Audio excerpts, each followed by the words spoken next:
Actualité Haïti, bonjour, bonsoir internaute, bienvenue dans la vidéo ça, nous venons parler de trois dossiers qui fait en pile parler de eux dans l'actualité en Haïti. Dans un Haïti qui vit en bas pression, plusieurs crises en même temps, trois grosses réalités viennent marier une avec l'autre, sécurité, diplomatie avec économique. Dans la Tibonite, PNH a lancé opération sans pareil avec drone kamikaze pour frapper gang griffe dans sa vient après massacre dans Jean-Denis avec marchand de Saline pendant population à vivre la pérez avec l'espoir.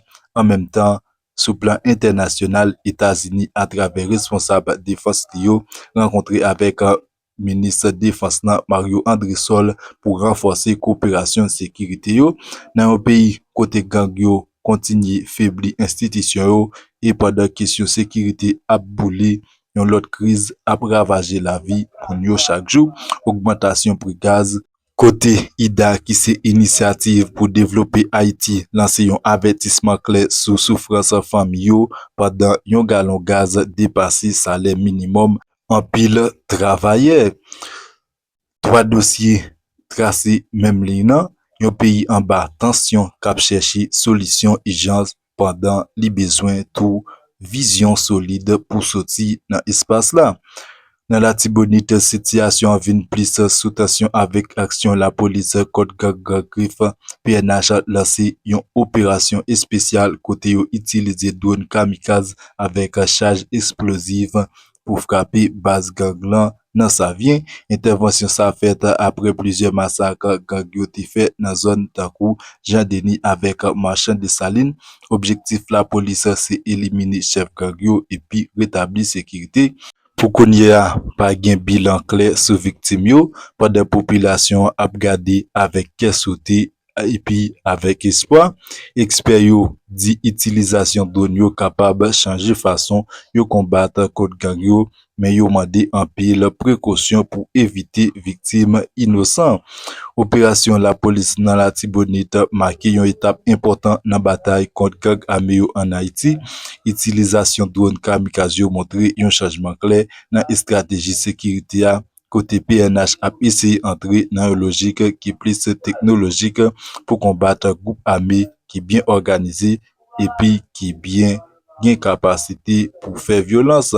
Ça c'est un signe que autorité yo reconnaître limite méthode traditionnelle yo devant gang takou gang griffe. Cependant, choix utilisation zam yo porté en pile question dans une zone côté population civile là déjà exposée avec violence chaque jour. N'importe opération qui implique explosif gain risque pour la cause dommage collatéral. C'est ça qui explique pour qui ça gagne un mélange sentiment la caille moun yo. Yon bord yo souhaité sécurité retourner, yon l'autre bord yo perd conséquence opération ça yo capable gagner sur la vie yo avec sous communauté a. Faut que nous songer tout que contexte là après massacre Jean-Denis avec marchand de Saline, pression sous la police vient augmenter en pile, ça qu'a expliqué pour qui ça yo choisi une action rapide et puis frappant, mais question en clé. Question qui claire, est-ce que éliminer leader gang yo a suffi pour craser estrictia base gang griffe là ou soit est-ce que ça capable créer un vide qui capable mener dans plus désordre. Analyse expert yo important en pile dans moment ça yo, là yo utiliser un drone comme ça comme un possible point viré, mais yo insister sur nécessité pour gain bon genre planification avec bon intelligence souterrain. Sans ça, opération capable perdre crédibilité li si li frappe moun qui pas gain rien pour avec gang yo. En résumé, opération ça a montré volonté pour reprendre contrôle sur la Tibonite, mais li mettait tout en lumière gros défi qui genre pour combattre gang yo avec efficacité sans pas mettre plus pression sous population qui déjà a souffri en pile. C'est balance ça qui pral déterminer si stratégie ça c'est une vraie solution ou soit c'est un risque en plus pour stabilité pays. La police qui vraiment déterminée sous nèg la Tibonite yo qui était là absolument l'intérêt dans mitan population. Vraiment la police fait un coup de fil, yo frappé et yo frappé fort en pile nèg ta semblé tomber, mais jusqu'à présent pour qu'on ait un bilan officiel pour confirmer quantité moun qui tombé dans attaque que la police li menait sous base Grand Griffe dans la Tibonite.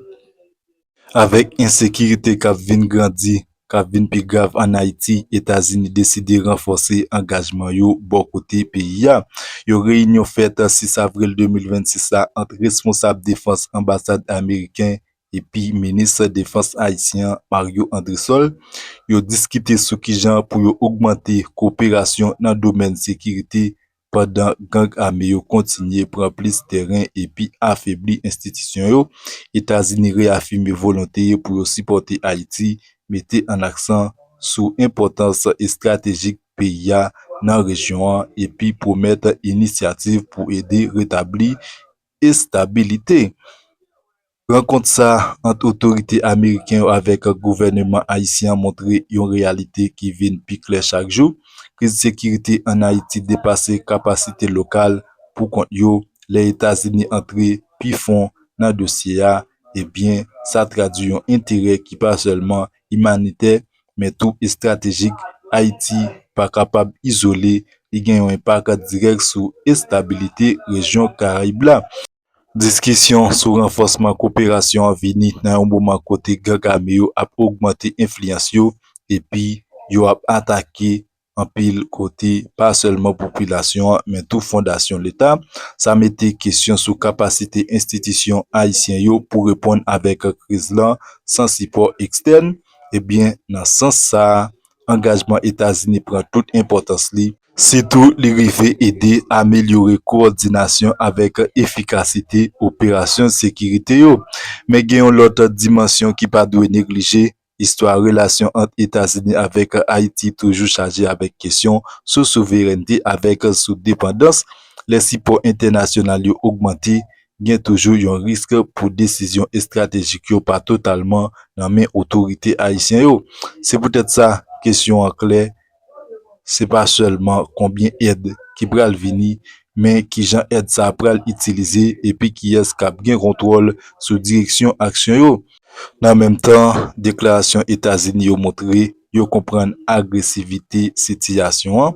Yo parlé de initiatives pour soutenir structure nationale yo, ça important en pile si objectif là c'est bâti sécurité durable parce que sans institution solide, aucune intervention pas capable bay résultat à long terme.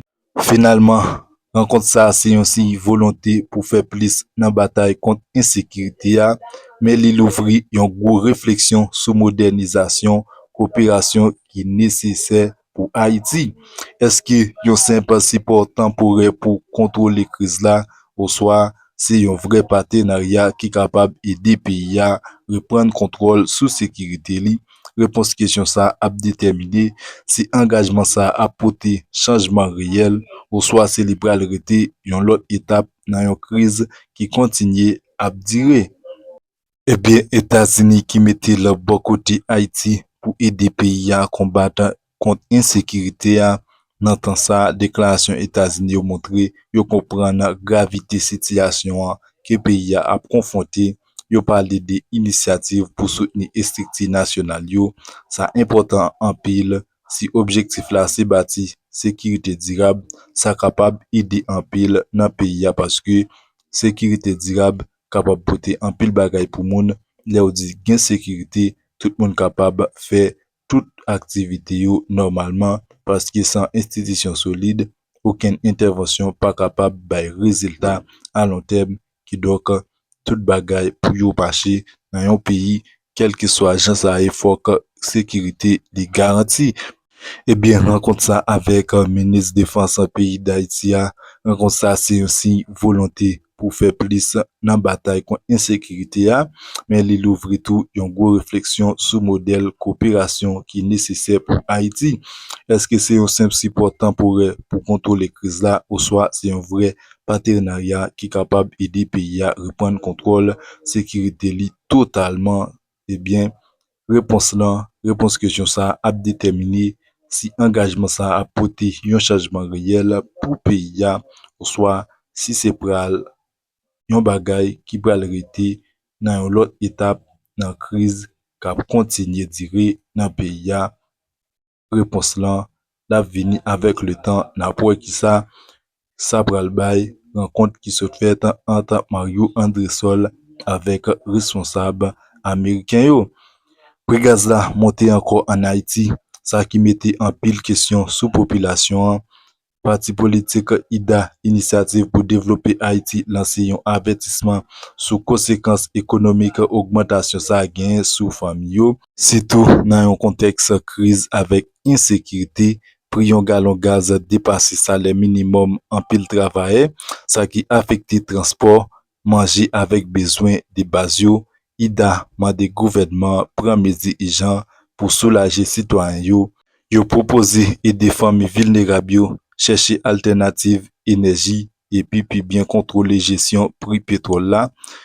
Yo wè kriz la tou kom yon opotunite pou reflechi sou solisyon dirab pou peyi ya.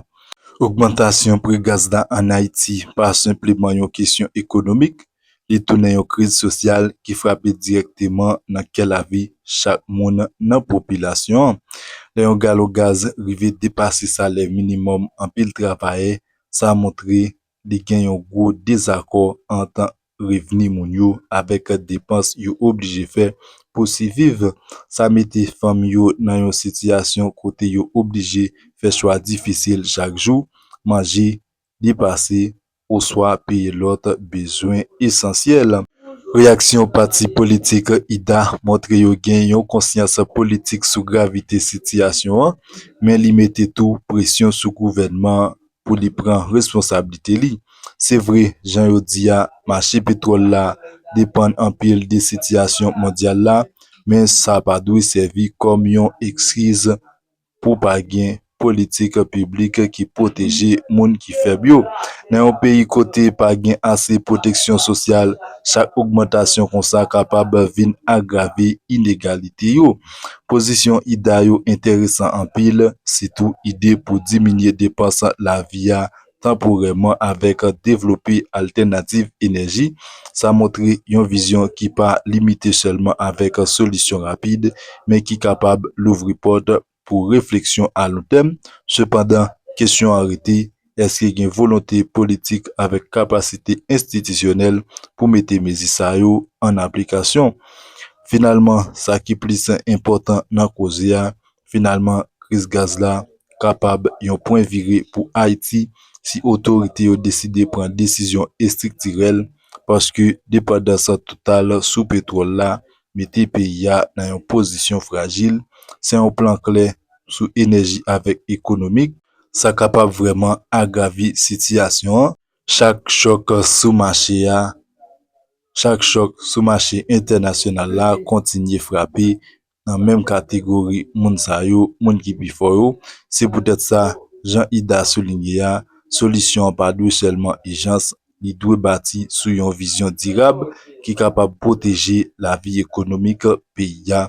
Ebyen IDA li menm li revandike kontan augmentasyon pri gaz la, li esime kap afekte la vi chak moun nan populasyon, se tou moun ki plis vilnerab yo, e anpil moun nan peyi ya, salè yo pa vreman rive nan nivou. Pri yon galon gaz ap koute salè yo pou yon jou, pa vreman rive nan point yon galon gaz ap koute. Sa vreman montre ijans ki gen nan dosye gaz la. Si tout bon vre ta gen posibilite pou l'Etat desan ni, sa ta pote an pil bagay nan ke populasyon ki yo menm vreman pa kapab repon avek bezwen ekonomik pou peye transport nan pri elve sa yo.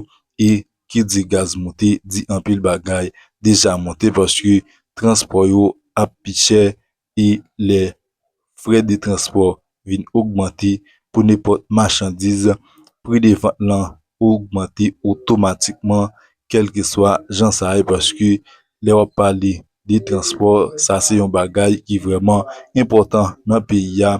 Li pa gen impact seulement sou la vi yon ti group moun, men li impacte tout group nan peyi ya, tout klas sosyal vreman touche.